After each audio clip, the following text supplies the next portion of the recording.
선생의 슬기로운 실과 수업. 오늘은 2-2 식물 가꾸기와 동물 기르기 중 선택활동으로 제시가 되어 있는 선택활동 1번 다육식물 가꾸기에 대해서 이야기를 나눠보도록 하겠습니다. 자, 지난 시간에 배웠던 내용 일단 간단하게 복습 먼저 해보도록 하겠습니다. 식물을 가꾸는 방법을 우리는 크게 5단계로 이야기를 나눠봤는데요. 첫 번째 단계는 일단 어떤 식물을 어떻게 가꿀지 계획을 세워야 하겠죠. 계획하기. 그 다음 두 번째 단계는 준비하기. 식물 모종도 준비를 해야 되고 식물을 가꿀 장소, 식물을 심고 옮기는 데 필요한 모종삽이나 아니면 배양토 이런 것들이 다 필요하다. 준비하기 단계였습니다. 세 번째 단계는 심기 단계가 필요하겠죠. 그 다음 관리하기, 마지막 수확하기, 이렇게 5단계에 걸쳐서 식물을 가꾸어 보았습니다.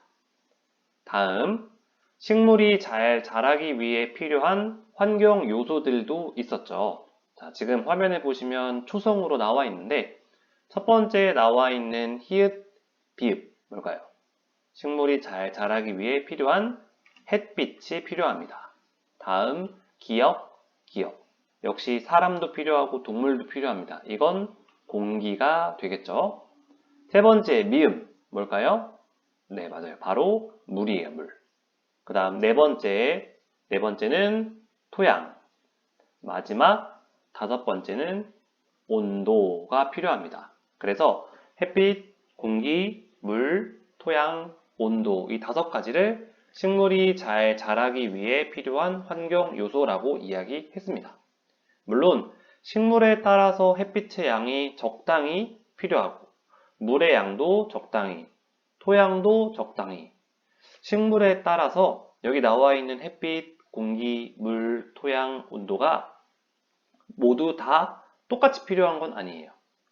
다 다르게 필요하기 때문에 식물마다 어느 정도의 햇빛, 어느 정도의 물, 어느 정도의 온도가 적당한지는 여러분이 틈틈이 또는 스스로 공부를 해야 한다라고 이야기했습니다.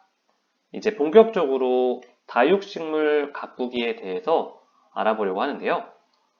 선생님이 지금 집에서 기르고 있는 다육식물에 대해서 먼저 소개를 해보려고 해요. 선생님 집에는 이런 다육식물도 기르고 있어요. 작은 유리병 안에 다육식물을 기르고 있는데 이걸 우리는 테라리움이라고 이야기하고 있습니다.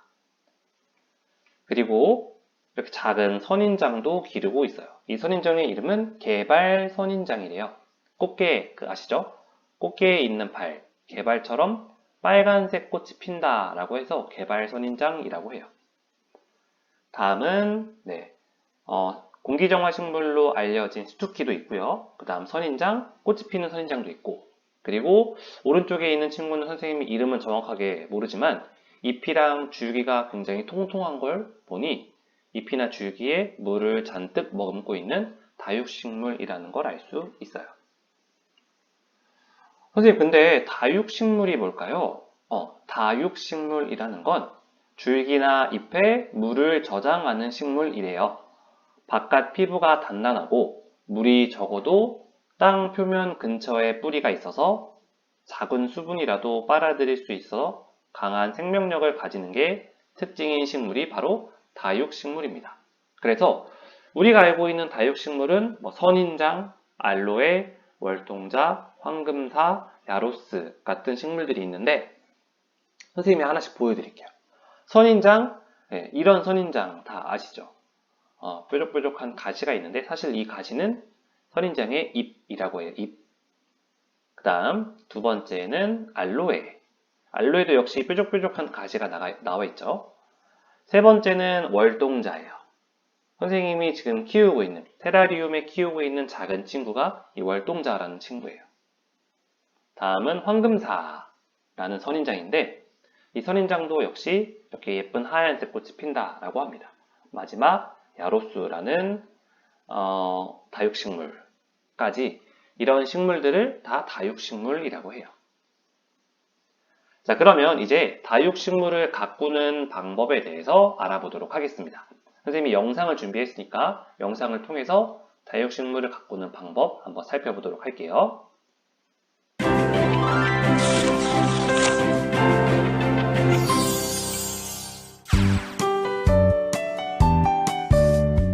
다육식물 가꾸기.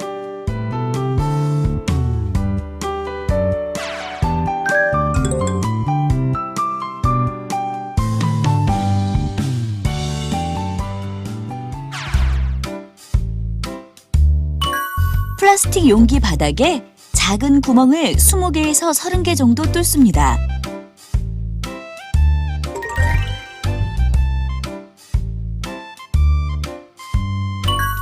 분갈이할 다육식물을 캐내어 뿌리를 정리합니다.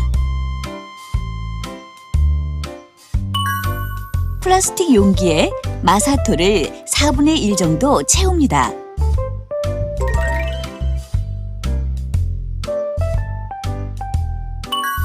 다육식물을 중앙에 놓고 배양토를 채운 뒤 마사토로 덮습니다. 햇빛이 잘 들고 통풍이 잘 되는 곳에 두고 2주 간격으로 물을 줍니다. 이렇게 가꾼 다육식물로 실내를 예쁘게 장식해 보세요.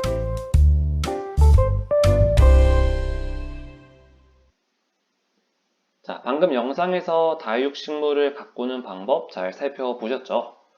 우리 플라스틱 컵을 이용했는데 플라스틱 컵 바닥을 송곳으로 뚫는 이유는 무엇이었을까요?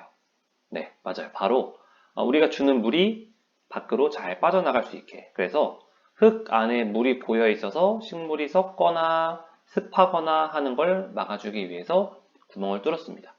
그런데 그 위에 바로 배양토를 올리면 물을 줄 때마다 그 구멍으로 흙이 줄줄줄 빠져나가겠죠?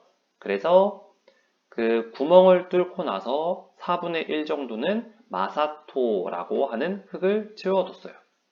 그리고 그 위에 다육식물을 위치를 시키고 배양토를 넣은 다음 제일 위에 마무리로 다시 마사토로 다육식물을 감싸줬습니다. 자, 그러면 다육식물을 잘 키우려면 어떻게 해야 할까요?